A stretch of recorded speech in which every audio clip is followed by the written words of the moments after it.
या पीडित महिलेची तक्रार अशी आहे की हा जो सोकॉल्ड महाराज आहे हा सोशल मीडियाच्या मार्फत याची माहिती प्राप्त झाल्यानंतर त्याच्या संपर्कात आल्यावरती 2023 मध्ये त्याने पुण्यामध्ये मांजरी या ठिकाणी सर्वप्रथम तिच्यावरती चुकीच्या पद्धतीने अत्याचार केला।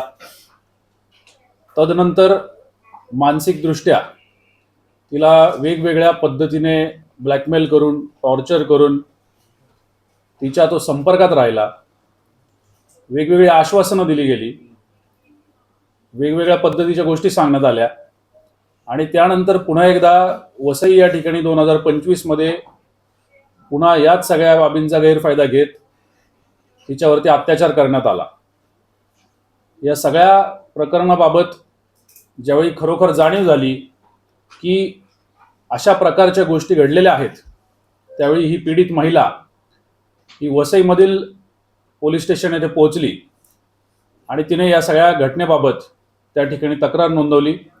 सदर गुन्हा हा 0 नंबरने तिथे दाखल आहे आणि तो पुणे शहर या ठिकाणी ट्रान्सफर करून पुणे शहरच्या हडपसर पोलीस स्टेशनला दाखल करण्यात आलेला आहे। आरोपी ऋषिकेश वैद्य हा तक्रारदाराच्या म्हणण्याप्रमाणे आणि मिळालेल्या आणि प्राप्त झालेल्या माहितीच्या प्रमाणे हा एक स्वयंघोषित महाराज असल्याचं भासवतो आणि त्यानंतर लोकांचा विश्वास संपादन करून त्यांच्याबरोबर अशा प्रकारच्या चुकीच्या गोष्टी करतो। याचा शोध घेतला जात आहे। जवळपास 4 टीम्स याचा शोध घेत आहेत। आताही आपण बोलत असताना काही टीम्स याचा माग काढत इतर जिल्ह्यांमध्ये त्याचा शोध घेत आहेत। सर, फिर्यादीमध्ये जे म्हटलं गेलंय की मी कोणाचा तरी अवतार आहे, तर फिर्यादीने कोणाचा अवतार आहे असं सांगितलं तर महाराज संबंधित आरोपी ऋषिकेश वैद्य हा या पीडितेच्या म्हणण्याप्रमाणे मी महादेवाचा भक्त आहे आणि त्याचा अंश आहे आणि अशा पद्धतीने माझ्यामध्ये तुम्ही विश्वास ठेवू शकता याबाबत उल्लेख आहे। त्यांनी त्या पद्धतीने या सगळ्या भूलथापा करण्यासाठी अशा पद्धतीने भाविकांच्या भावनांचा वापर केलेला आहे।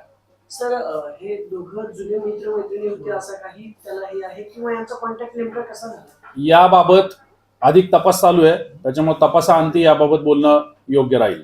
किती वर्ष संपर्कात होते काय याच्याबाबत काय माहिती सर? साधारणपणे 2023 पासून ही गोष्ट चालू आहे आणि 2026 मध्ये या सगळ्या गोष्टींच्या बाबतचा जो उलगडा झालाय त्यानंतर हा गुन्हा दाखल करण्यात आलेला आहे। सर, अंधश्रद्धेचे काही गुन्हे दाखल करणार आहेत का? कारण की महादेवाचा अवतार आहे अशा प्रकारे फसवणूक केली। निश्चित कायद्याच्या ज्या काही तरतुदी आहेत त्या सगळ्या तरतुदींचा वापर करून याच्यामध्ये गुन्हा दाखल होईल। किंबहुना याच्यामध्ये गुन्हा दाखल आहे त्याच्यामध्ये या तरतुदींचा सुद्धा समावेश करण्याची बाब ही करण्यात आलेली आहे। साधारण ज्या सोशल मीडिया हँडलवरनं या सोकॉल्ड महाराजांनी सांगितलंय की हा गुन्हा जो आहे तो खोटा दाखल केलाय, त्याला साधारण 15,000 फॉलोअर दिसत आहेत। त्यामुळे नागरिकांना तुम्ही आवाहन करणार आहात का की या बाबांनी जर कोणी आणखी फसवणूक केली असेल तर त्यांनी समोर यावं? मी निश्चितच सगळ्या नागरिकांना आवाहन करेल की तुमच्या सगळ्यांची श्रद्धा आहे, भावना आहेत आणि त्याचा गैरवापर करून कोणी जर अशी भोंदूगिरी करत असेल तर तुम्ही तात्काळ पुढे यायचंय। मग ते वसई या ठिकाणी पोलिसांची मदत घेणं असेल, मीरा भाईंदर असू द्या, पुणे शहर असू द्या, नवी मुंबई असू द्या, कुठलंही ठिकाण असू द्या, जिथं कुठं तुम्हाला अशा पद्धतीच्या गोष्टींची आता देखील जाणीव झाली असेल तरी सुद्धा तुम्हाला सगळ्यांना विनंती तसंच आव्हान आहे की तुम्ही लवकरात लवकर पोलिसांपर्यंत पोहोचायचंय जेणेकरून पुढील इतर अनिष्ट गोष्टी टळू शकतील। या प्रकरणात काही आर्थिक देवाणघेवाण आढळतंय? प्राथमिकदृष्ट्या या सगळ्या गोष्टींचा तपास चालू आहे। मला असं वाटतं की अधिक तपास झाल्यानंतर त्याच्यावरती भाष्य करणे योग्य राहील। सर, महिलेनं गुंडूबाबाचा जो आहे ऋषिकेश वैद्य त्याच्या विरोधात एफआयआर केली, पण आपल्या बेसिक मध्ये असं काही आले का अजून त्याच्यासोबत कोणी साथीदार आहे किंवा महिलेने? त्याचा तपास चालू आहे। मी आता ते बोलणं योग्य नाही। काही गोष्टी ज्या आहेत त्या कॉन्फिडेन्शियल आहेत, त्याची आता वाच्यता करणं योग्य ठरणार नाही। सर, महिलेला ब्लॅकमेल केलं म्हणताय तुम्ही? सर, ऐकतोय ब्लॅकमेल केलं असं म्हणताय, यामध्ये महिलेकडून काय पैसे वगैरे उकळलेले आहेत की फक्त?